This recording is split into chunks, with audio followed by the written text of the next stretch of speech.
بسم اللہ الرحمن الرحیم۔ عزیزان گرامی، آج ہم بات کرتے ہیں کہ حضور نبی پاک صلی اللہ علیہ وآلہ وسلم نے آج سے 1450 سال پہلے جو کچھ کیا، جو کچھ کر کے دکھایا، جو کچھ کہا، یعنی آپ صلی اللہ علیہ وآلہ وسلم کی سنتوں کے بارے میں آج کی سائنس اور جدید ٹیکنالوجی کیا کہتی ہے۔ حضرت ارباز بن ساریہ رضی اللہ تعالیٰ عنہ روایت کرتے ہیں کہ حضور آقا نامدار صلی اللہ علیہ وآلہ وسلم نے فرمایا کہ میری اور میرے خلفائے راشدین کی سنت کو اپناؤ، ان پر سختی سے عمل کرو۔ دیگر احادیث مبارکہ میں بھی حضور علیہ الصلاۃ والسلام نے اپنی سنتوں پر عمل کرنے کا حکم فرمایا اور اسے نجات کا راستہ، صراط مستقیم اور مشکلات کا حل بتایا۔ سرکار دو عالم صلی اللہ علیہ وآلہ وسلم کی سنت فلاح کا راستہ ہے، ہدایت کا نور ہے، کامیابی اور کامرانی کی طرف جانے والا راستہ ہے،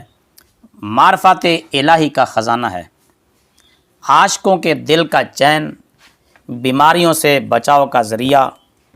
پریشان حالوں کے لیے دکھ کا مداوع ہے، محبت رسول صلی اللہ علیہ وسلم کی کنجی ہے، قرب رسول صلی اللہ علیہ وسلم کا ذریعہ ہے اور دعوی محبت کی دلیل ہے، ظلمت کے اندھیروں میں نور ہے، اور سب سے بڑی بات یہ ہے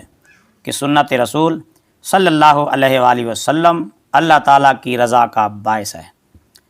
آج سائنس نے بہت ترقی کر لی ہے، سائنسدان چاند پر پہنچ گئے، خلا میں خلائی اسٹیشن قائم کر لیے،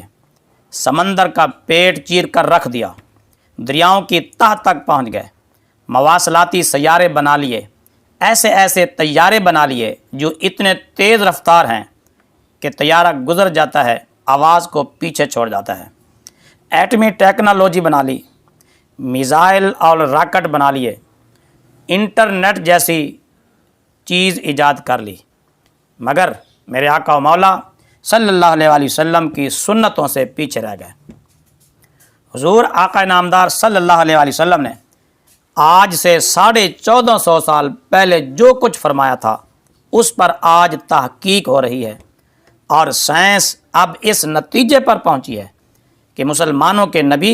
صلی اللہ علیہ وآلہ وسلم کی ہر ادا میں کمال اور حکمت ہے۔ ایک سائنسدان نے تو یہاں تک لکھ دیا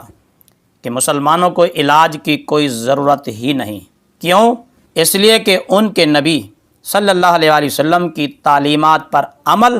ان کے لیے بیماری سے شفا ہے، اور پریشانیوں سے رہائی ہے، اور حکمتوں کا سر چشمہ ہے۔